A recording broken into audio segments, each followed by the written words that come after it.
Students, मैं Anjali ma'am. आज हम लोग जो है बीटीएससी वर्क इंस्पेक्टर का constructions basics and surveying important topic से जो है आप लोगों के कुछ मोस्ट इम्पॉर्टेंट क्वेश्चंस करने वाले हैं, जो कि आप लोगों के एग्जाम के पॉइंट ऑफ व्यू से बहुत ही ज़्यादा इम्पॉर्टेंट है। तो क्लास स्टार्ट करने से पहले अगर आप भी जो है बीटीएससी वर्क इंस्पेक्टर की कंप्लीट तैयारी करना चाहते हैं, फुल सिलेबस वाइज आप पढ़ना चाहते हैं, तो आप हमारे निर्माण बैच को ज्वाइन कर सकते हैं, जिसका फीस सिर्फ और सिर्फ जो है 499 है। इस बैच में आप लोगों को क्या क्या मिलेगा, तो live classes, complete PDF notes, practice set, ई बुक जो है इसका कोर्स का अगर परचेस करते हैं तो इसके साथ आपको बिल्कुल फ्री में ई बुक दिया जाएगा। साथ ही साथ video class, mock test, PYQ, previous year questions और डाउट क्लास जो है इसके साथ फ्री है। ठीक है। और आप लोगों को अगर बैच ज्वाइन करना है तो कैसे करना है, तो प्ले स्टोर पर जाना है आप लोगों को और राठौर स्टडी पॉइंट जो है ऐप को सर्च करना है। ठीक है। और उसमें जो है आप लोगों को उस ऐप को डाउनलोड करके रजिस्ट्रेशन का माइनर का जो है प्रोसेस करने के बाद उसके बाद आप लोगों को कोर्सेज वाले सेक्शन पे जाके आप लोगों को निर्माण बैच को ज्वाइन करने है। अगर बैच ज्वाइन करने में कोई भी दिक्कत आए तो आप लोग दिए गए इस नंबर पे कॉल या मैसेज करके जो है अधिक जानकारी ले सकते हैं। ठीक है। तो चलिए आज के क्लास को स्टार्ट करते हैं। आज का हमारा सबसे पहला क्वेश्चन देखते हैं। तो आज का हमारा सबसे पहला क्वेश्चन है कि the main constituent of brick earth for good brick is. अच्छी ईंट के निर्माण हेतु मिट्टी का मुख्य घटक कौन सा होता है? Lime, sand, alumina, iron oxide. तो ईंट निर्माण के लिए मिट्टी में लगभग कितना होता है, तो ईंट में अच्छी अगर ईंट चाहिए तो उसके निर्माण के लिए मुख्य कंपोनेंट कौन सा है, तो ईंट निर्माण के लिए मिट्टी में लगभग 20 से 30% जो है एल्यूमिना होता है। ठीक है। एल्यूमिना होना चाहिए, ठीक, तभी जो है वो जो है ईंट बहुत ही अच्छी होगी। इसका फॉर्मूला क्या है एल्यूमिना का, तो Al2 और O3। ठीक है। तो ये जो है इसका फॉर्मूला का ये है। ठीक है। यह ईंट का क्या है, तो यह ईंट क्या करता है, यह ईंट को प्लास्टिसिटी जो है प्रोवाइड करता है, जिससे कि ईंट जो है मनचाही आकृति में ढलती है। ठीक। अधिक एल्यूमिना होने से क्या होगा, तो ईंट सूखते समय सिकुड़ जाएगा और उचित मात्रा में जो है इसका होना बहुत ही ज़्यादा ज़रूरी है, ताकि ईंट जो है अच्छी हो। ज़्यादा भी नहीं करना है, ना ही कम करना है, आप लोगों को एक बेसिक लेवल में रखना होता है एल्यूमिना को। ठीक है। आगे बढ़ते हैं। तो अगला क्वेश्चन है हमारा कि the standard size of a modular brick is. मानक मॉड्यूलर ईंट का आकार क्या होता है? 190 into 90 into 19 mm, 190 into 90 into 80 mm, 190 into 90 into 100 mm, 200 into 100 into 100 into mm। तो नॉर्मली जो है IS 1077/192 के अनुसार जो है मॉड्यूलर ईंट का नाम मात्र आकार कितना होता है, तो ईंट का आकार क्या होता है, तो 190 mm into 90 mm into 90 mm, यानी कि ऑप्शन नंबर ए जो है राइट आंसर है। मोटार जोड़ने के बाद यह आकार कितना हो जाएगा, तो मोटार जोड़ने के बाद इसका आकार हो जाएगा 200 गुने 100 इंटू 100 mm। ठीक है। Into 100 mm। ठीक, ये mm है। ठीक। तो मोटार जोड़ने के बाद ये होगा, यह मानक आकार जो है पूरे भारत में सामान्य रूप से जो है यूज होता है। कौन सा, 190 इंटू 90 इंटू 90 mm। ठीक। आगे बढ़ते हैं।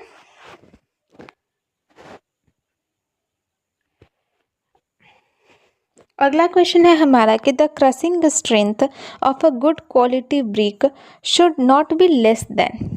अच्छी ईंट की दाब शक्ति न्यूनतम कितनी होनी चाहिए?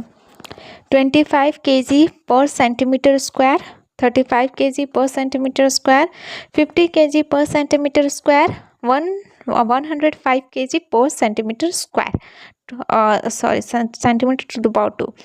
तो IS 1077/1992 के अनुसार जो है नॉर्मल वर्ग की जो ईंट की न्यूनतम दाब शक्ति है वो कितनी होती है, तो 105 kg पर सेंटीमीटर टू द पावर 2 होते हैं, यानी कि ऑप्शन नंबर डी जो है वो राइट आंसर है।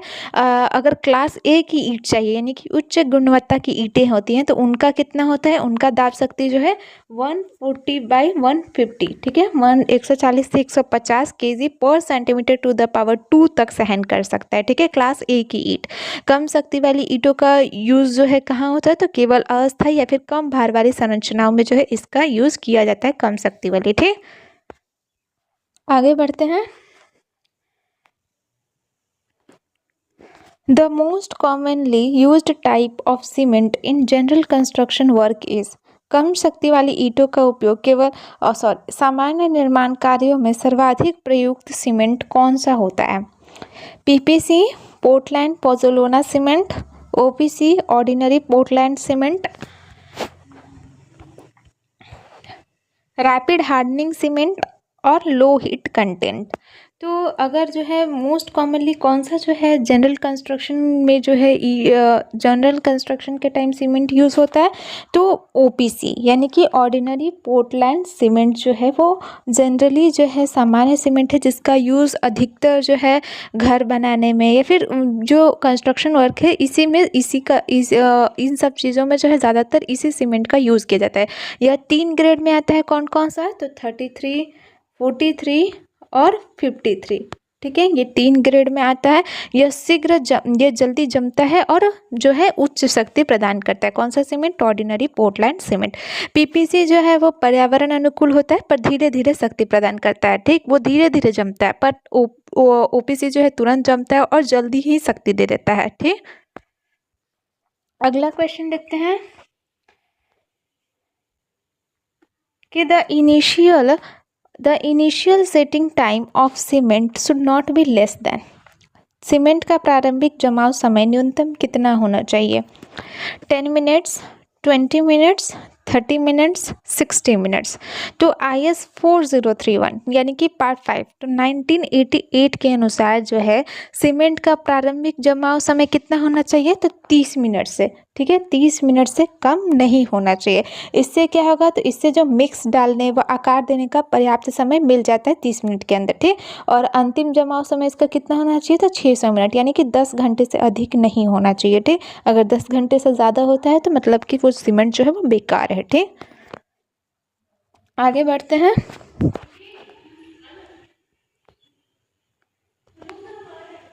तो अगला क्वेश्चन है हमारा कि the instrument used for measuring angles in surveying is. सर्वेक्षण में कोण मापने हेतु कौन सा यंत्र प्रयोग होता है? Level, theodolite, chain, compass. तो सर्वेक्षण में कोण मापने के लिए कौन सा जो है इंस्ट्रूमेंट यूज़ होता है? तो वो है थियोडोलाइट। ठीक है, थियोडोलाइट जो है सर्वेक्षण का एक सटीक यंत्र है जिससे कि हॉरिजॉन्टल और वर्टिकल कोण मापते हैं। कौन सा कोण? हॉरिजॉन्टल और वर्टिकल। यह जो इंस्ट्रूमेंट है ये दूरियों और ऊंचाइयों की कैलकुलेशन में भी यूज़ होता है, विशेष करके त्रिकोणमितीय सर्वेक्षण में। कैसे? त्रिकोणमितीय सर्वेक्षण में इसका यूज किया जाता है। अगला क्वेश्चन देखते हैं। Which of the following is used for levelling work. निम्नलिखित में से किस यंत्र का उपयोग लेवलिंग कार्य में किया जाता है? Plane table, dumpy level, prismatic compass, theodolite. तो किसका यूज़ जो है लेवलिंग में किया जाता है? कौन से इंस्ट्रूमेंट का? तो डंपी लेवल यानी कि option number B. Dumpy level जो है भूमि की ऊंचाई में क्या करता है? तो ये डिफरेंस जो है पता करता है और समतलता सुनिश्चित करने के लिए इसका यूज़ किया जाता है। किसका? डंपी लेवल का। यह क्या करता है? तो यह सर्वेक्षण में बेंचमार्क से सापेक्ष ऊंचाई मापने में हेल्प करता है। इससे सामान्यतः क्या लेवलिंग स्टाफ के साथ जो है प्रयोग किया जाता है। किसके साथ? तो लेवलिंग स्टाफ। अगला क्वेश्चन देखते हैं कि the unit of measurement for brick work is. ईंट कार्य की माप की इकाई क्या होती है? Square metre, cubic metre, running metre और नंबर। तो ईंट का कोण, ठीक है, ईंट का जो कोण होता है, जो मेज़रमेंट होता है, यूनिट उसका मेज़र जो करते हैं हम लोग, तो उसको हम लोग कौन से कौन सी इकाई में मेज़र करते हैं? तो जो ईंट का कार्य त्रिविमीय होता है। ठीक है, तो वो length into breadth into height होता है। ठीक है, कौन सा? Length into breadth into height. ठीक है, और इसलिए इसका मापन का जो घन मीटर है वो क्या होता है? वो घन मीटर में किया जाता है। सॉरी, इसका मापन किस में किया जाता है? तो घन मीटर यानी कि मीटर क्यूब यानी कि क्यूबिक मीटर में जो है इसका किया जाता है। जबकि प्लास्टर या फिर पेंटिंग का कार्य क्षेत्रीय होता है, इसलिए इसका जो है हम लोग किस में करते हैं? तो मीटर स्क्वायर में मापते हैं। पेंटिंग वेंटिंग का मीटर स्क्वायर में मापते हैं और ईंट वीट का किस में मापते हैं? तो मीटर क्यूब में। ठीक है, आगे बढ़ते हैं। कि the process of levelling uneven ground is called. असमतल भूमि को समतल करने की प्रक्रिया क्या कहलाता है? Excavation, filling, dressing, grading. तो इस प्रोसेस को क्या कहते हैं? तो इस प्रोसेस को हम लोग ग्रेडिंग कहते हैं। ठीक है, ऑप्शन नंबर डी, जो कि भूमि को समतल या फिर ढालदार बनाने की एक प्रोसेस होती है ताकि जो कंस्ट्रक्शन का जो काम है या फिर जो भी घर है उसका जल निकास सही रहे। ठीक, तो यह निर्माण कार्य से पहले की तैयारी का एक हिस्सा होता है। इसमें ज़रूरत के अनुसार कुछ स्थानों पर मिट्टी भरना या फिर निकालना पड़ता है, तो उसे हम लोग क्या बोलते हैं? तो ग्रेडिंग कहते हैं। ठीक है, नेक्स्ट क्वेश्चन है हमारा कि the suitable bearing capacity of good Sandy soil is approximately. अच्छी रेतीली मिट्टी का अनुमानित वहन क्षमता कितनी होती है? 5 टी पर मीटर स्क्वायर, 10 टी पर मीटर स्क्वायर, 20 टी पर मीटर स्क्वायर, 40 टी पर मीटर स्क्वायर। तो अनुमानित वहन क्षमता बियरिंग कैपेसिटी रेतीली मिट्टी की कितनी होती है? तो जो सामान्य रेतीली मिट्टी होती है, ठीक है, तो उसकी जो सुरक्षित जो है बियरिंग कैपेसिटी लगभग कितना होता है? तो 20 टन पर मीटर स्क्वायर जो है उसका नॉर्मल बियरिंग कैपेसिटी होता है। तो मिट्टी के प्रकार के अनुसार जो है यह मान बदलते रहता है। ये कौन से मिट्टी का है? ये सैंडी सॉइल का है। और जो चिकनी मिट्टी है, जो क्ले सॉइल आता है, उसका कितना होता है? तो 10 टन पर मीटर स्क्वायर। रेतीली मिट्टी का 20 टन पर मीटर स्क्वायर। और बाजरी या फिर चट्टान मिट्टी का 40 से 60 टन पर मीटर स्क्वायर। ठीक है, ये सब भी आप लोग याद रखेंगे, कहीं अगर कॉपी वॉपी है तो आप लोग लिख लीजिएगा। ठीक है, आगे बढ़ते हैं हम लोग अपने अगले क्वेश्चन की ओर कि the purpose of providing expansion joint in building is. भवनों में विस्तार जोड़ देने का उद्देश्य क्या है? To join two structures, to prevent cracks due to temperature change, to reduce cost, to increase strength. तो एक्सपेंशन जॉइंट, ठीक है, जो भवनों में हम लोग एक्सपेंशन जॉइंट देते हैं तो उसका एम क्या होता है? तो एक्सपेंशन जॉइंट जो होता है बड़ी लंबाई वाले भवनों में दिया जाता है। ठीक, ताकि जो उसका तापमान है, तापमान में परिवर्तन से होने वाले जो एक्सपेंशन है और जो कॉन्ट्रैक्शन के कारण जो है वो दरार न पड़े, इसीलिए जो है हम लोग एक्सपेंशन जॉइंट देते हैं। तो इसका राइट आंसर क्या होगा? तो option number B, to prevent cracks due to temperature change. ठीक, यह जोड़ जो है भवनों के दो हिस्सों को स्वतंत्र गति की अनुमति भी देता है, इसीलिए जो है हम लोग एक्सपेंशन जॉइंट देते हैं। आगे बढ़ते हैं अगले क्वेश्चन की ओर कि the main purpose of curing of brick work is.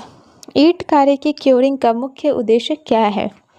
To improve colour, to remove salts, to maintain moisture for strength, to dry quickly. तो मेन पर्पस क्या होता है क्वेरिंग ऑफ ब्रिक वर्क का? तो जो ईंट कार्य की क्योरिंग का जो उद्देश्य होता है वो होता है ईंटों और गारे में पर्याप्त नमी बनाए रखना। तो to maintain moisture for strength, ठीक, ताकि जो है सीमेंट का हाइड्रेशन पूर्ण हो सके। और क्योरिंग न होने पर क्या होगा? तो जोड़ कमज़ोर हो जाएगा और दीवारों में फिर क्रैक पड़ जाएंगे। ठीक है, इसीलिए क्योरिंग करना ज़रूरी होता है। अगला क्वेश्चन देखते हैं कि the instrument used to check the horizontal level of a surface is. किस यंत्र का उपयोग किसी सतह की क्षैतिज क्षमता जांचने के लिए किया जाता है? Plumb Bob, spirit level, measuring tape, trowel. तो कौन से इंस्ट्रूमेंट का यूज़ किया जाता है? तो स्पिरिट लेवल। ठीक है, स्पिरिट लेवल में एक जो है छोटी कांच की नली होती है जिसमें कि फ्लूइड और हवा का बुलबुला होता है। ठीक, तो जब जो बुलबुला होता है वो बीच में आता है तो जो सतह होता है वो समतल होती है। ठीक, तो यह कि ईंट, कार या फर्श बिछाने और पाइप लगाने में सामान्य रूप से जो है इसका यूज़ किया जाता है ताकि जो है मेज़र किया जा सके हॉरिजॉन्टल लेवल के सरफेस को। ठीक है, आगे बढ़ते हैं कि the process of mixing cement, sand and water to prepare mortar is called. Cement, रेत और पानी को मिलाकर गाढ़ा तैयार करने की प्रोसेस को क्या कहा जाता है?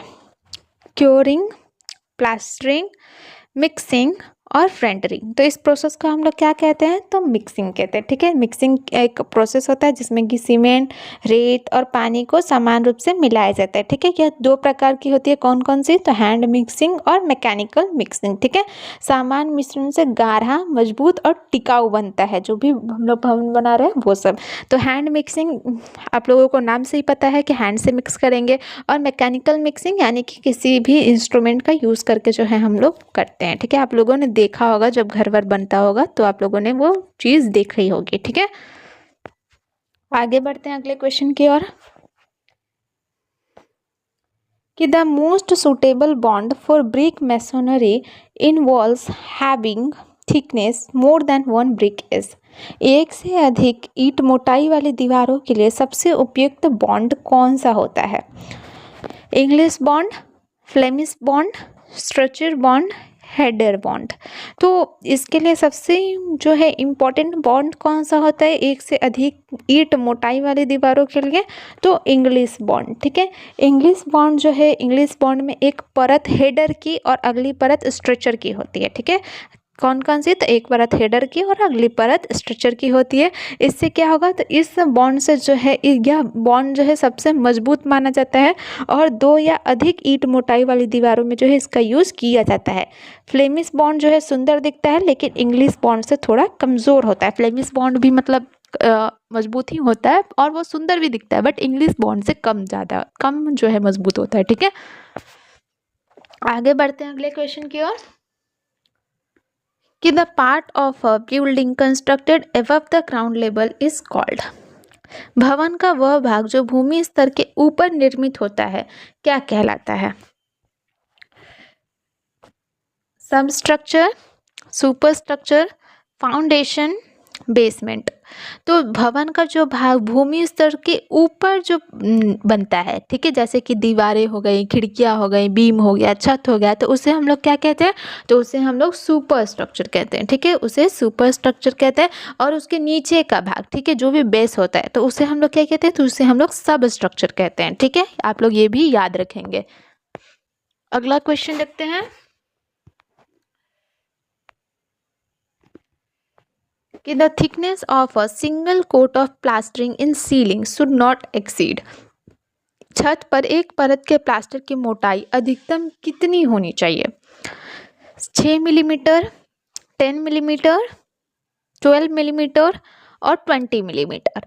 तो जो छत पर प्लास्टर की परत होती है वो हल्की और पतली रखी जाती है। ठीक है, तो ताकि जो भार है वो न बढ़े, तो इसलिए इसकी अधिकतम मोटाई कितनी होनी चाहिए, तो 6 मिलीमीटर। ठीक है, इसकी अधिकतम मोटाई जो है 6 मिलीमीटर होनी चाहिए। और दीवारों पर यह मोटाई जो है नॉर्मली 12 मिलीमीटर से 20 मिलीमीटर तक रखी जाती है। ठीक है, नेक्स्ट क्वेश्चन है हमारा कि the standard size of a door for a residential building is. आवासीय भवन के दरवाजे का मानक आकार क्या होता है? 0.6 metre into 1.2 metre, 0.9 metre into 2.0 metre, 1.2 metre into 2.1 metre, 0.75 metre into 1.8 metre. तो जो आवासीय बिल्डिंग होती है, ठीक है, यानी कि NBC जो नेशनल बिल्डिंग कोड है, ठीक है, उसके अनुसार जो आवासीय भवन होते हैं तो उनके मुख्य दरवाज़ों का जो साइज़ है वो कितना रखना होता है, तो 0.9 इंटू 2.0 मीटर जो है उपयुक्त माना गया है। ठीक है, यह ऊंचाई और चौड़ाई सामान्य व्यक्ति के जो आने जाने के लिए है वो पर्याप्त होती है, इसीलिए जो है इतना ही जो है दरवाज़ों का जो है रखते हैं। ठीक है, क्या रखते हैं, मानक आकार जो है NBC कोड के अनुसार इतना ही रखते हैं। NBC क्या है, तो नेशनल बिल्डिंग कोड। ठीक, आगे बढ़ते हैं अपने अगले क्वेश्चन की ओर कि the tool used by mason for spreading mortar is. राजमिस्त्री द्वारा गारा फैलाने के लिए किस औजार का उपयोग किया जाता है? Float, trowel, hammer, plumb Bob. तो कौन से इंस्ट्रूमेंट का यूज़ किया जाता है, कौन सा टूल यूज़ होता है स्प्रेडिंग मोटार को स्प्रेड करने के लिए, तो वह है ट्रॉवेल, करनी। ठीक है, एक त्रिकोणीय उपकरण होता है जो कि सीमेंट को गाढ़ा फैलाने, जोड़ भरने और सतह को समतल करने में जो है इसका यूज़ किया जाता है। यह ईंट कार्य व प्लास्टर कार्य दोनों में जो है इसका यूज़ होता है। ठीक है, अगला क्वेश्चन देखते हैं कि the part of the stair which is stepped upon is called. सीढ़ी का वह भाग जिस पर पैर रखा जाता है क्या कहलाता है? Riser, tread, landing, baluster baluster sorry. तो क्या कहलाता है वह भाग जिस पर हम लोग पैर रखते हैं सीढ़ी का वह भाग? तो उसे हम लोग ट्रेड कहते हैं। ठीक है, ऑप्शन नंबर बी जो है करेक्ट होगा। ट्रेड वह क्षैतिज भाग होता है जिस पर व्यक्ति जो है हम लोग कदम वदम रखते हैं, चलते हैं। ठीक है, जबकि राइजर क्या होता है? तो राइजर वह ऊर्ध्वाधर भाग होता है जो कि दो ट्रेड को जोड़ता है, दो सीढ़ियों को जोड़ता है, उसे हम लोग राइजर कहते हैं। एक सीढ़ी की ऊंचाई लगभग कितनी होती है? तो एक सीढ़ी की ऊंचाई और चौड़ाई का अनुपात जो है वो आरामदायक होना चाहिए। ठीक है, तो राइज कितना होना चाहिए? तो 175 मिलीमीटर। ट्रेड कितना होना चाहिए? तो 250 मिलीमीटर। ठीक, आप लोग ये भी आप लोग अनुपात जो है आप लोग याद रखेंगे। ठीक, अगला क्वेश्चन देखते हैं कि the slope provided to the floor for easy drainage is called.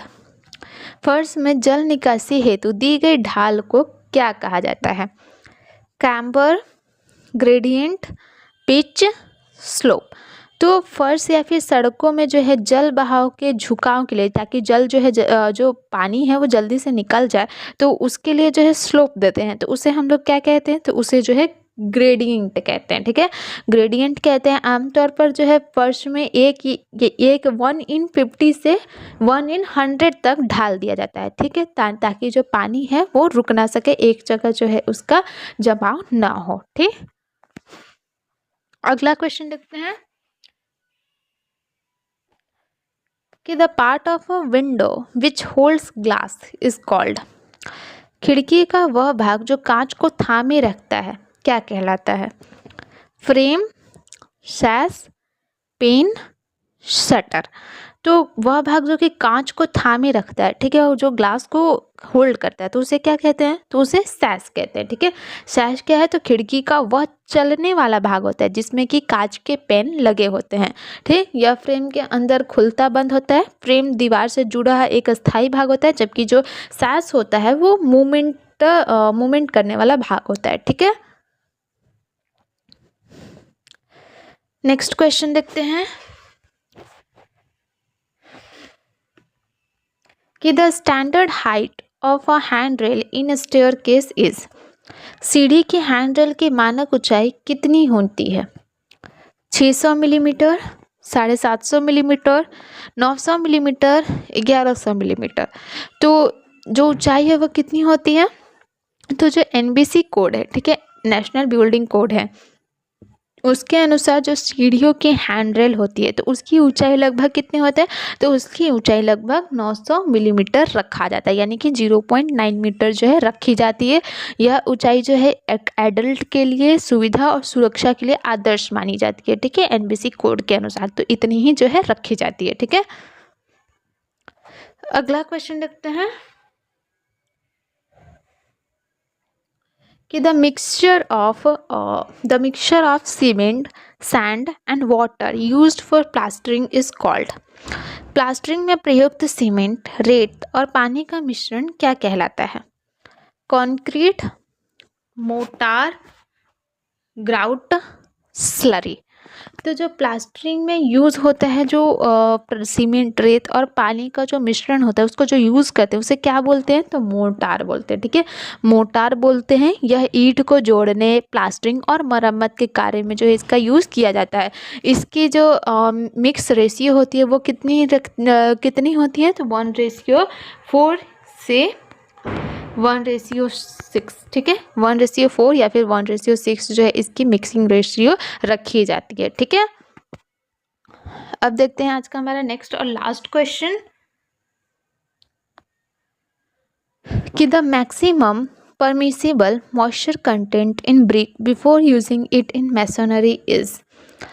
ईंट कार्य में उपयोग से पूर्व ईंट की अधिकतम स्वीकृत नमी कितनी होनी चाहिए? 5%, 10%, 15%, 20%। तो जो ईंटों में जो लगभग जो है मॉइस्चर स्वीकृत नमी कितनी होनी चाहिए, तो 10% तक नमी जो है स्वीकार्य मानी जाती है। ठीक है, यदि ईंट बहुत सूखी हो तो वह गाढ़े से पानी सोख लेगा, और अगर जो ईंट है अगर गीला हो तो जो उसका बॉन्ड है वो ठीक से नहीं बनेगा। तो इसलिए ईंटों का उपयोग से पहले हल्का गीला जो है किया जाता है, ताकि जो है अच्छे से जो है वो बॉन्ड कर जाए और अच्छे से जो है वो आगे की ओर मजबूत तरीके से बने। ठीक है, तो आज के लिए बस इतना ही। उम्मीद है आप लोगों को क्लास जो है समझ में आया होगा। अगर क्लास पसंद आया हो तो वीडियो को लाइक करें, चैनल को सब्सक्राइब करें, और इसका जो भी पीडीएफ होगा क्लास का आप लोगों को डिस्क्रिप्शन बॉक्स में टेलीग्राम चैनल का लिंक दिया गया है, तो वहाँ से जाके जुड़ जाइए, वहाँ से आप लोगों को पीडीएफ मिल जाएगा।